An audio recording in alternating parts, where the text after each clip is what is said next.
ভারতে হিন্দুরা মুসলমানদের ওপর নির্যাতন চালালেও মুসলিমরা করেছেন প্রশংসা।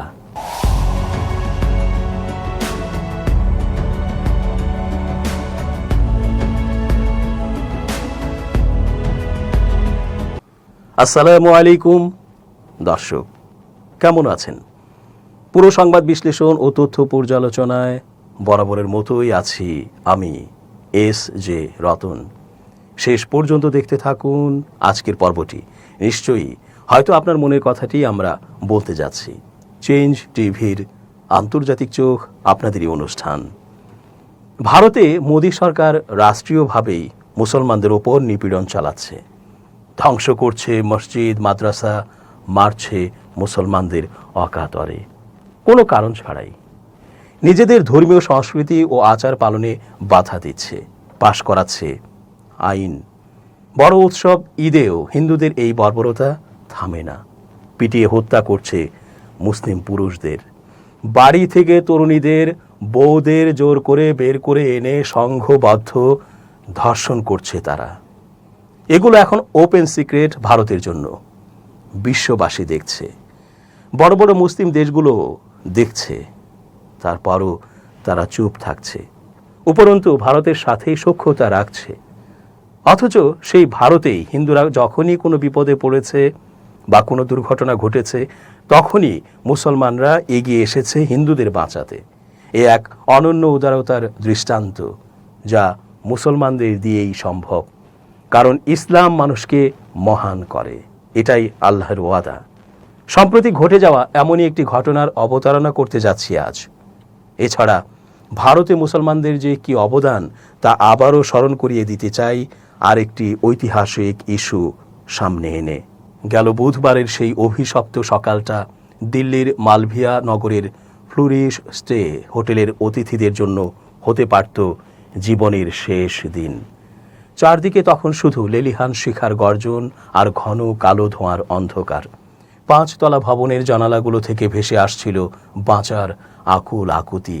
ঠিক তখনই ফায়ার সার্ভিসের গাড়ি পৌঁছানোর আগেই মৃত্যুর মুখোমুখি দাঁড়িয়ে মানবতার এক অনন্য ইতিহাস রচনা করলেন স্থানীয় কয়েকজন মুসলিম যুবক। নিজেদের জীবনের তোয়াক্কা না করে জ্বলন্ত কুণ্ডলী থেকে ডজন খানেক মানুষকে টেনে বের করে এনে আজ তারা পুরো ভারতের কাছে রিয়েল লাইফ হিরো।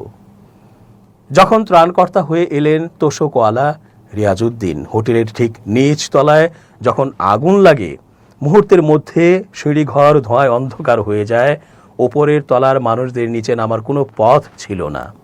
দম বন্ধ হয়ে মানুষ যখন জানালা ভেঙে লাফ দেওয়ার প্রস্তুতি নিচ্ছিলেন, তখন পরিস্থিতি দেখে 1 সেকেন্ডও সময় নষ্ট করেননি এলাকার পরিচিত 61 বছর বয়সী বৃদ্ধ রিয়াজউদ্দিন, যাকে সবাই ভালোবেসে তোষকওয়ালা বলে ডাকেন। নিজে মুসলিম, কিন্তু সংকটে পড়া মানুষগুলোর পরিচয় খোঁজার সময় তখন ছিল না। রিয়াজউদ্দিন দ্রুত তার দোকান থেকে তোষক জাজিম বের করে নিচের গলিতে বিছিয়ে দিতে শুরু করেন। আমরা দ্রুত বুঝতে পেরেছিলাম মানুষ ওপরে আটকে গেছেন। আমি চিৎকার করে তাদের বলি, আপনারা লাফ দিন, নিচে আমরা তোষক জাজিম বিছিয়ে রেখেছি, কিচ্ছু হবে না, বলেন রিয়াজউদ্দিন।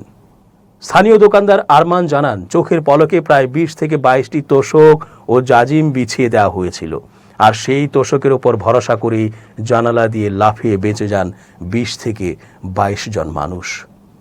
ধোঁয়ার রাজ্যে মৃত্যুর সাথে পাঞ্জা লড়লেন আমির, শোয়েব ও ওয়াসিমরা। আগুনের উত্তাপ যখন সহ্য ক্ষমতার বাইরে চলে গেছে, তখন ভবনের ভেতরে প্রবেশ করা ছিল আত্মহত্যার শামিল। কিন্তু সেই মৃত্যুকূপের ভেতরেই বুক চিতিয়ে প্রবেশ করেন পার্শ্ববর্তী হাউস রানীগ্রামের বাসিন্দা আমির খান, মোহাম্মদ শোয়েব, ওয়াসিম রাজা ও মোহাম্মদ আফজাল। পেশায় ম্যাক্স হাসপাতালের নিরাপত্তা কর্মী ওয়াসিম রাজা ও জরুরি উদ্ধার কাজের প্রশিক্ষণপ্রাপ্ত মোহাম্মদ শোয়েব যখন ভেতরে ঢোকেন, তখন চারদিকে শুধু মানুষের অচেতন দেহ আর কান্না। লোহার শক্ত গ্রিল কেটে বেজমেন্টে আটকে পড়া মানুষদের বের করে আনেন ওয়াসিম। ধোঁয়ায় শ্বাস আটকে যারা অচেতন হয়ে পড়েছিলেন, তাদের ধরে ধরে সিঁড়ির মাঝেই কৃত্রিম উপায়ে শ্বাস প্রশ্বাস অর্থাৎ সিপিআর দিতে শুরু করেন ওয়াসিম ও শোয়েব। তাদের এই তাৎক্ষণিক চিকিৎসার কারণে অ্যাম্বুলেন্স আসার আগেই অনেকের জ্ঞান ফিরে আসে। মোহাম্মদ ইসরার খান নামের আরেক যুবক জানান, ভেতরে দৃশ্যমানতা শূন্যের কোঠায় নেমে এসেছিল। প্রচণ্ড তাপে গা পুড়ে যাচ্ছিল। তাও তারা একটার পর একটা দরজা ভেঙে ভেতরে আটকে থাকা মানুষদের কাঁধে করে বের করে এনেছেন। পুড়ে ছারখার হলো 21টি প্রাণ, তাও থামেনি লড়াই। দুর্ভাগ্যবশত এই ভয়াবহ অগ্নিকাণ্ডে অন্তত 21 জন মানুষ প্রাণ হারিয়েছেন, যাদের মধ্যে বেশ কয়েকজন বিদেশি নাগরিকও ছিলেন। মূলত চিকিৎসার জন্য দিল্লির হাসপাতালে এসে তারা এই হোটেলের চত্বরে আটকা পড়েন। স্থানীয়রা জানান, হোটেলের ইলেকট্রনিক গেটটি বিদ্যুৎ চলে যাওয়ার পর লক হয়ে যায়, ফলে বের হওয়ার একমাত্র পথটিও বন্ধ হয়ে গিয়েছিল। পরে পুলিশ হোটেলের মালিক লবকেশ বাজাজকে গ্রেপ্তার করে। অভিযোগ রয়েছে, আগুন লাগার পর অতিথিদের ফেলে রেখে তিনি নিজের গাড়ি নিয়ে পালিয়ে গিয়েছিলেন।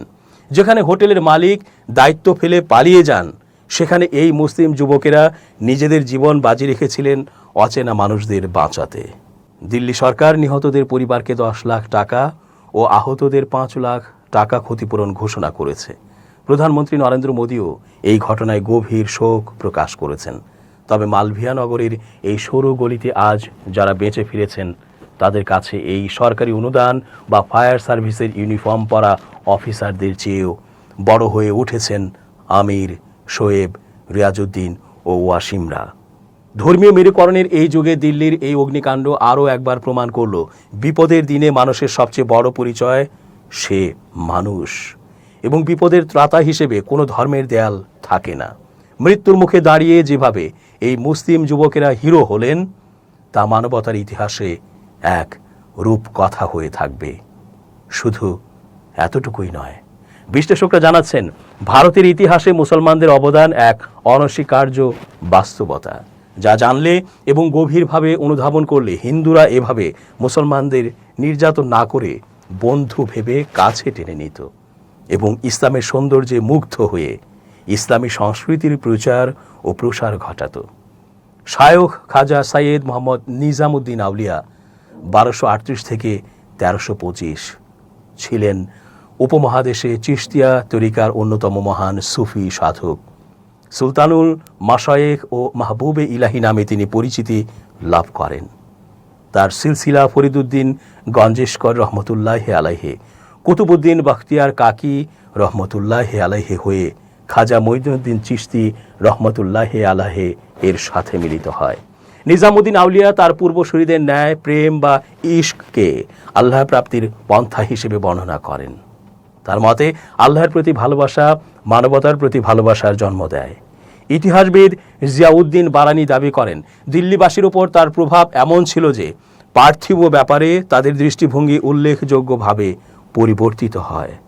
মানুষ আধ্যাত্মিকতা এবং ইবাদতের প্রতি মনোযোগী এবং দুনিয়াবী চিন্তা থেকে পৃথক হয়ে পড়ে। তার দৃষ্টিভঙ্গি ছিল উদার। ধর্ম, বর্ণ, ভাষা নির্বিশেষে সব মানুষকে তিনি ভালোবাসতেন এবং তাদের সেবা প্রদানকে পুণ্য কাজ মনে করতেন। জমি জায়গা ও অতিরিক্ত ধন সম্পদ সঞ্চয় করা তিনি পছন্দ করতেন না। একদা এক আমির একনিষ্ঠ ভক্তি ও শ্রদ্ধা প্রকাশ করে ফলের বাগান, অনেক জায়গা জমি ও অন্যান্য আসবাবপত্রের দলিল দস্তাবেজ হজরত খাজা নিজামুদ্দিন রহমতুল্লাহ আলাইহের খিদমতে পাঠিয়েছিলেন। হজরত খাজা রহমতুল্লাহ আলাইহে তা কবুল করেননি, বরং মুচকি হেসে বললেন, যদি আমি এটাকে কবুল করি তবে এরপর লোকে বলা বলি শুরু করবে যে শায়খ বাগান ভ্রমণে গেছেন এবং নিজ জায়গা জমি ও ক্ষেত খামার দেখতে গেছেন। এসব কাজের সাথে আমার কি সম্পর্ক? আমাদের কোনো শায়খ ও বুজুর্গ কেউ জায়গা জমি কবুল করেননি। ফাওয়ায়েদুল ফুয়াদ, পৃষ্ঠা 99। শায়খ নিজামুদ্দিন আউলিয়া রহমতুল্লাহ আলাইহে উত্তরপ্রদেশের অর্থাৎ দিল্লির পূর্বে বাদাউনে জন্মগ্রহণ করেন। 5 বছর বয়সে তার পিতা সৈয়দ আবদুল্লাহ বিন আহমদ আল হুসাইনি বাদাউনির মৃত্যুর পর তিনি তার মা বিবি জুলাইখার সাথে দিল্লি চলে আসেন। তিনি সমসাময়িক আলেমদের কাছে তাফসির, হাদিস, ফিকহ ও আরবি সাহিত্য অধ্যয়ন করেন। মুঘল সম্রাট আকবরের উজির আবুল ফজল রচিত আইনি আকবরীতে খাজা নিজামুদ্দিন রহমতুল্লাহ আলাইহির জীবনী উল্লেখ রয়েছে। 20 বছর বয়সে নিজামুদ্দিন আজোধানে বর্তমানে পাকিস্তানের পাকপাত্তান শরীফে যান এবং সুফি সাধক ফরিদুদ্দিন গঞ্জেশকরের শিষ্যত্ব গ্রহণ করেন, যিনি বাবা ফরিদ নামে অধিক পরিচিত। বাবা ফরিদ বর্তমান থাকা অবস্থায় তিনি প্রতি বছর রমজান মাস অতিবাহিত করতে আজোধানে যেতেন। তৃতীয়বার আজোধান সফরে গেলে বাবা ফরিদ তাকে তার উত্তরসূরি বা খলিফা মনোনীত করেন। এর কিছুদিন পরে যখন নিজামুদ্দিন দিল্লিতে ফিরে আসেন, তিনি খবর পান যে বাবা ফরিদ মৃত্যুবরণ করেছেন। দিল্লিতে নির্মিত তার খানকা ছিল আধ্যাত্মিক স্থান, যেখানে সর্বস্তরের মানুষের সেবা করা হয়। তিনি সেখানে ভক্তদের আধ্যাত্মিক শিক্ষা প্রদান করতেন। খুব অল্প দিনের মধ্যেই খানকাটি গরিব ধনী সহ সকল প্রকারের মানুষের ভিড়ে লোকারণ্য হয়ে পড়ে। শায়খ নিজামুদ্দিন আউলিয়ার খানকায় প্রতিদিন হাজার হাজার মুসলিম, হিন্দু, খ্রিস্টান এবং বিভিন্ন ধর্মাবলম্বী পরিদর্শনে আসে। সেখানে আগতদের জন্য খোলা ছিল উন্মুক্ত লঙ্গরখানা। সুলতানুল মাশায়েখের দরবারে জনতার ঢল পূর্ব যুগ থেকেই ছিল। সাক্ষাৎ প্রার্থীরা নগদ অর্থ, বস্ত্রখণ্ড ও বিভিন্ন হাদিয়া তোহফা তাকে দিতেন, যা উপস্থিত জনগণের মাঝে তিনি বিতরণ করে দিতেন। প্রতি জুমাবার খানকা ও ভাণ্ডারে মজুদ দ্রব্য সামগ্রী দরিদ্র জনগোষ্ঠীকে দান করা ছিল তার নিয়মিত আমল। সিয়ারুল আউলিয়া পৃষ্ঠা 126 থেকে 130। হযরত খাজা নাসিরউদ্দিন চিরাগে দেহলি রহমতুল্লাহি আলাইহি বলেন, বিজয় অভিযানের অবস্থা ও নমুনা এমন ছিল যে ধন দৌলতের সমুদ্র দরজার সামনে ঢেউ খেলত। সকাল থেকে সন্ধ্যা পর্যন্তই নয়, বরং এশা পর্যন্ত লোকজনের আশার বিরতি থাকত না। কিন্তু আনয়নকারীর চেয়ে গ্রহণকারীর সংখ্যা ছিল অনেক বেশি। খাজা নাসিরউদ্দিন চিরাগে দেহলি রহমতুল্লাহি আলাইহি এর মালফুজাত সিরাজুল মাজালিস, খায়রুল মাজালিসের অনুবাদ, পৃষ্ঠা 102। দর্শক, শেষ করছি আজকের মতো।